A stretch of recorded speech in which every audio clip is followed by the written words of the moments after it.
Imagine کرے ایک ایسا کریچر جس کے پیر ایک سکول بس سے بھی زیادہ لمبے ہو، ایک سکویڈ جو اتنی گہری سمندر میں رہتا ہے جہاں سورج کی روشنی بھی نہیں پہنچتی۔ بگ فن سکویڈ، جس کو سائنس میں میگناپائنا کہا جاتا ہے، دنیا کے سب سے ریئر اور سمندر کی گہرائی میں پائے جانے والے کریچرز میں سے ایک ہے۔ آج ہم اس خوفناک اور عجیب مخلوق کی دنیا میں جائیں گے، اور آپ یقین نہیں کریں گے کہ ہزاروں میٹر گہرے سمندر میں ایک ایسا کریچر بھی ایگزسٹ کرتا ہے۔ یہ وہ جگہ ہے جہاں پانی کا ٹمپریچر بہت کم ہوتا ہے اور پریشر بہت زیادہ، جہاں کوئی بھی نارمل کریچر زندہ نہیں رہ سکتا۔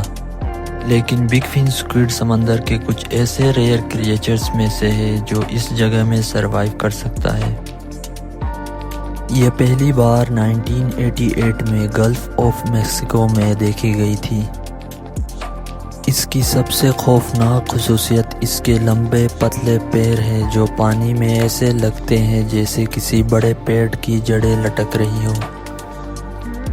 30 سال گزرنے کے بعد بھی سائنٹسٹ اس کے رہن سہن اور شکار کرنے کے بارے میں زیادہ نہیں جانتے۔ سب سے پہلے اسے رووس یعنی ریموٹ کنٹرول سب مرین سے گلف آف میکسیکو اور پیسیفک اوشن کیلیفورنیا کے ساحل کے قریب دیکھا گیا تھا۔ پھر برازیل کے سمندر میں پیٹروبراس کی ڈیپ سی کیمرے سے دیکھا گیا تھا، جس میں یہ سکویڈ ہر بار خاموشی سے تیرتا نظر آتا تھا۔ کبھی کبھار رووس میں یہ سکویڈ صرف کچھ لمحے کے لیے نظر آتا تھا اور پھر غائب ہو جاتا تھا۔ اس کے بازو ورٹیکلی پھیلتے ہیں اور اوپر اس کی باڈی ہوتی ہے۔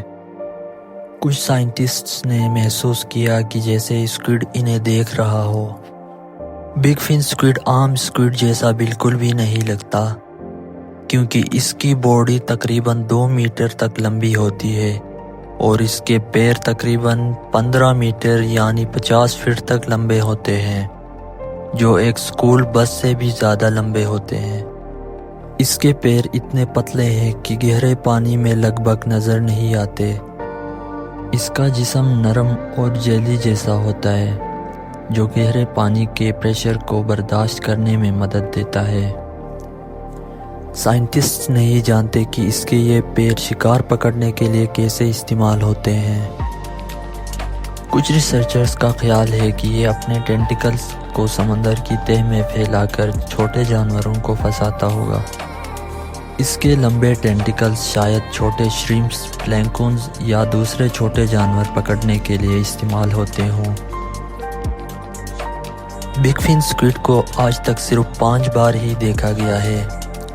پہلی بار 1988 میں گلف آف میکسیکو میں، پھر 2001 میں پیسیفک اوشن کیلیفورنیا میں، پھر 2006 میں اٹلانٹک اوشن برازیل میں، پھر 2010 میں ساؤتھ افریقہ اینڈ انگولا میں، پھر 2012 میں ایزوریز پورچگل میں دیکھی گئی تھی۔ یہ کریچر گہرے اور انجان سمندری علاقے میں رہتی ہے، جہاں گہرا اندھیرا ہوتا ہے اور انسانی آنکھ اسے دیکھ نہیں سکتی۔ بگ فن سکویڈ اپنے پیروں کو ہاریزونٹلی رکھتی ہے، جیسے پانی میں کچھ محسوس کر رہی ہو۔ سائنٹسٹ کا کہنا ہے کہ یہ شاید شکار کی تلاش کے لیے ہو یا پانی میں اپنی شکار کی وائبریشن کو محسوس کرنے کے لیے ہو سکتی ہے۔ کچھ سائنٹسٹ کا خیال ہے کہ یہ سکویڈ بہت آہستہ حرکت کرتا ہے تاکہ اس کی انرجی کم استعمال ہو۔ یہ سکویڈ صرف اس کے پیر یا سائز کی وجہ سے خوفناک نہیں، بلکہ اس کے ماحول کی وجہ سے ہے، کیونکہ یہ سمندر میں 2000 میٹر کی گہرائی میں رہتا ہے، جہاں مکمل اندھیرا ہوتا ہے اور پانی کا پریشر اتنا زیادہ ہوتا ہے جو ایک انسان برداشت نہیں کر سکتا، جہاں یہ خاموشی سے تیرتا ہے۔ سائنٹسٹ کا کہنا ہے کہ اس کے جسم کے عجیب شیپ اور شکار کرنے کے طریقے کے بارے میں ابھی تک کوئی پراپر انفارمیشن نہیں ملی ہے۔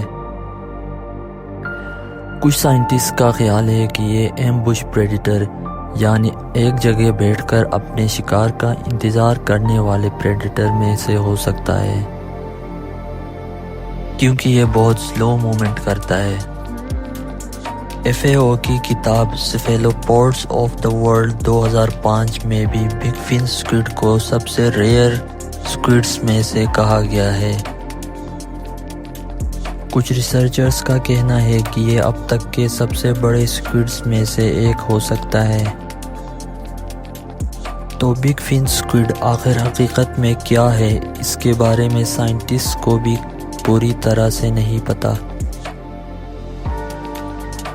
جو بھی ہو، یہ ہمیں یاد دلاتا ہے کہ سمندر ابھی بھی ایک انجان جگہ ہے جس کے بارے میں ہیومن صرف 5% ہی جانتے ہیں، جہاں چھپی ہوئی کریچرز انسان کی سمجھ سے باہر ہے۔ پاسبل ہے کہ گہرے سمندر میں اس سے بھی زیادہ عجیب اور خوفناک کریچرز موجود ہو۔